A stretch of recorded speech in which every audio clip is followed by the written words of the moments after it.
네, 안녕하세요. 저는 베입니다. 오랜만이다, 친구들. And for today, 오늘도 we're gonna unbox my 3 merch from my 3 favorite K-pop groups. And obviously, they are LIGHTSTICK! Obviously, I'm a multi-fan, so if you don't like me talking about other groups other than your bias groups, so please feel free to leave and stop watching. Ang hirap maging puritang multi-fan kasi naman, my gosh, ang mamahal ng merch ng Korea. Ang priority ko that time ay concerts. So, kung bibili ako ng concert tickets, wala nang pambili ng nila, official LIGHTSTICK. So, flashlight na lang, gano'n. So, for this unboxing vlog, I posted a story on my Instagram and Facebook na you can ask me anything about K-pop. Thank you sa mga friends kong nag-participate. Thank you naman sa support, diba? Grabe. You never let me down. Thank you. Unboxing na tayo ng tatlong LIGHTSTICK and I'm so excited. Grabe. At tagal ko yung tatay ito. Ma-open ko na siya. Kahit hindi ko siya magagamit pa. Ang baliw ko, no? So, let's start!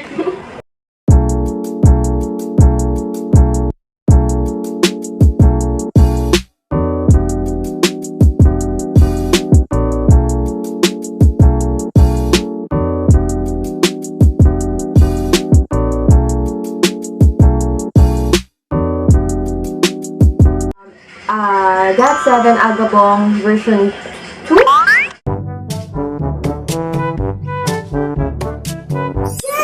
Oh my god! As you can see, ang GOT7 LIGHTSTICK has a shape of Twitter logo. GOT7, and ang fandom name ng GOT7 ay I Got7. And when you pronounce it, it's like Agase, diba? I Got7. I Got7. Agase. So Agase means baby bird. That's why we're Agases. I-open ko na.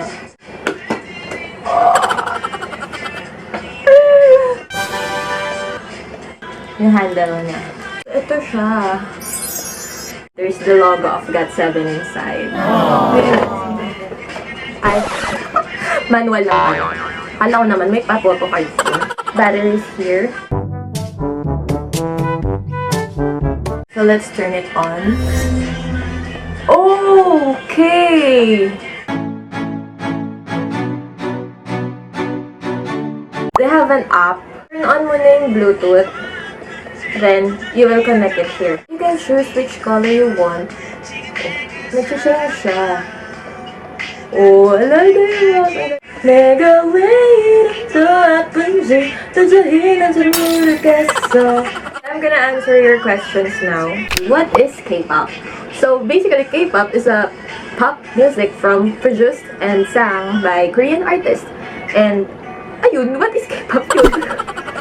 Participation ni Jaba, please. Oh my god. Nasa Paranaque, ate. What did you sacrifice to get this merch? Ate, gaano ka na po katagal sa K-pop fan? 3rd year, 1st sem. 2016. Tama. 3rd year, 1st sem. Ay, hindi. 3rd year, 1st sem. 2015. 2015 pala ako naging fan. Itong si Casey at si Catherine, lagi akong nasa dorm nila. Tatlong group yung pinapakilala nila sa akin. Paano ko matatandaan yung mga yun? Diyos ko. Pinapakilala nila sa akin noon talaga, GOT7 EXO and BTS na. What makes you love them? Ang ganda ng music nila. Their music videos, cinematography, grabe. Yung sa V-Live nila, meron silang mga travel vlogs. Dahil sa Bon Voyage, naging fan ako ng BTS. Hindi sila nilalabas sa industry ng hindi sila hubog. Wow, hubog! Kaya, they're so cute! Bonus pa yun they're so cute! Which concept do you prefer, light or dark? I prefer light. What's your favorite K-pop group? GOT7 EXO and BTS? How much do you usually spend? Ito na yung max ko. Except concerts. Pag concerts, mapag-uusapan yan. Ang tagal ko na talagang gusto to. Kaso, ang mahal niya kasi talaga. First ever merch na binili mo, pa-shoutout po.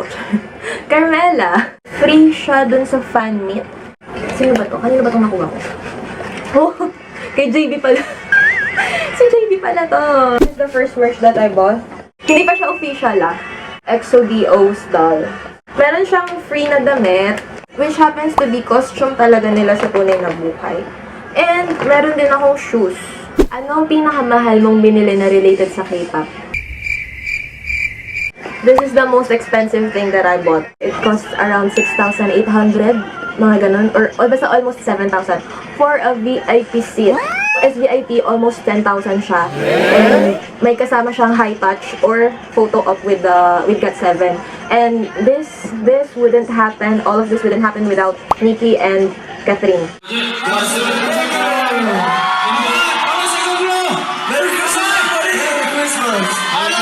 Nikki at yung kapatid niya, nakapag-high touch sila sa GOT7, grabe.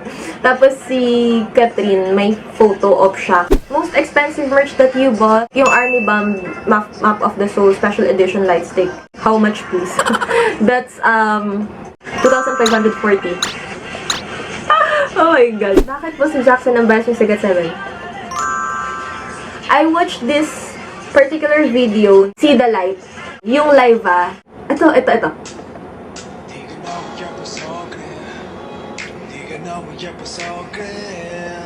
Hello! Nag-chill ako bigla na. Okay, I'm in. I will be a fan. Parang walang boring na araw para kay Jackson. Sobrang laki itong ginive up niya para sa pangarap niya. So, nakikita ko talaga yung sincerity and passion ni Jackson for music. Especially now, he built his own company, Team Wang. Oh my God, Team Wang! Sad things, happy things happen, forget it. 2017 is a new start. Forget all the haters. Don't try to satisfy the haters.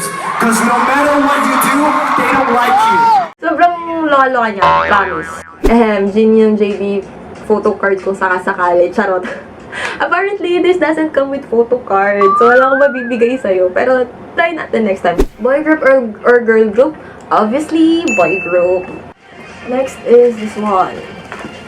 Oh. Sino ultimate bias mo of them all? GOT7.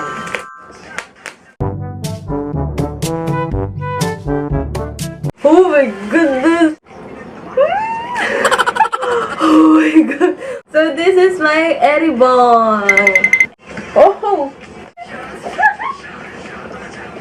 Oh! Here it is! OMG! What else is here? I have this little thing. Ano yun? Oh, they have this one. Sticker? Uy, meron dating yung mga nakita ko may free na Nasaan yun? Wala na yung may names. What's in here?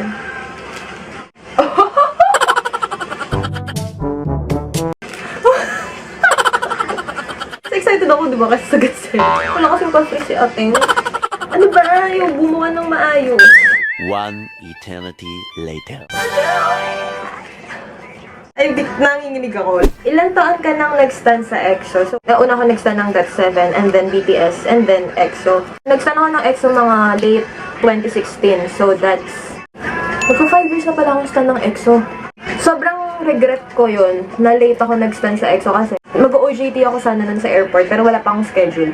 Sabi ko kay Dani ko, Day, punta tayo sa airport. Gusto ko nakita yung EXO, please. Ganyan. Yung best friend ko, nasa loob siya. Nakita niya sila. So, dahil 2020 naman ang vision ko, likod lang ni Kai nakita ko. Pero sabi ko si Kai. Alam ko si Kai yun yung body doon. Kasi una ako naging stand sa EXO, si Kai. Kung pinanood sa kanila team yung EXO, naging stand ko si Tao. Yung time na nagpunta yung EXO sa Pinas noong 2017. Suho yung stand ko nun. Si Suho talaga yung gusto kong makita nun. Promise, legit na. Tapos ngayon, apparently, ito na yung bias ko. Bakit natakpan? I got Shumin, and this is the back.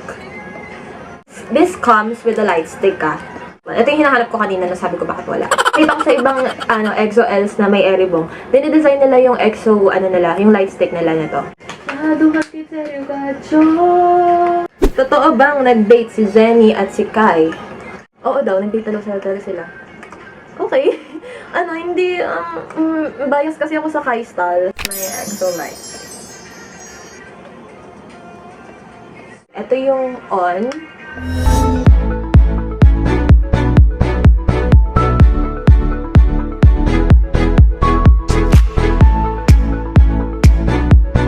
Si Sehun kunyari. EXO. So they also have an app. Pang buong SM Town. WYTH. Press and hold the power button. Oh! check if the connection is complete. Yes, it's complete. So this is my EXO Lightstick version 3. Who is your bias wrecker in EXO? Baekhyun. Yung vocals ni Baek, grabe, ibang level.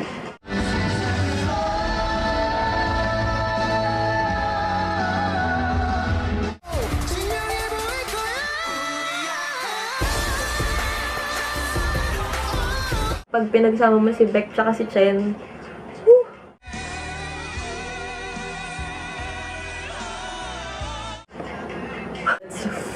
Live! Blackpink bias. Jennie. Mga bitchy look. Ice princess. EXO! KPOP! Siya yung pinaka-savage sa group nila. Never mess with Kyungsu. Yung bosses ni Kyungsu as in buong buo.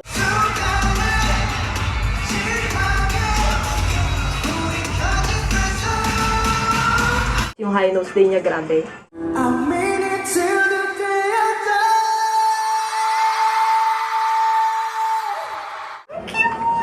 May penguin pala dito. Maririnig niyo yung pureness ng boses ng EXO. Grabe, na-discharge siya. Galing niyang actor. Oh my goodness. You better watch his dramas.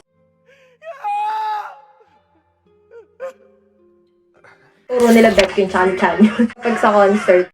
No sarang hago so wanna give you tender love. I mess up. Maybe I need an actual concert.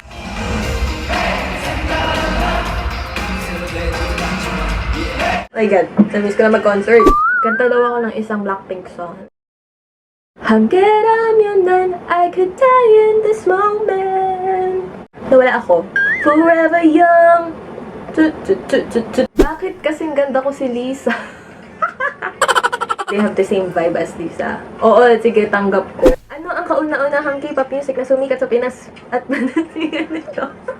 Quiz B pala. Di ko sure pero di ba Nobody? Wonder Girls?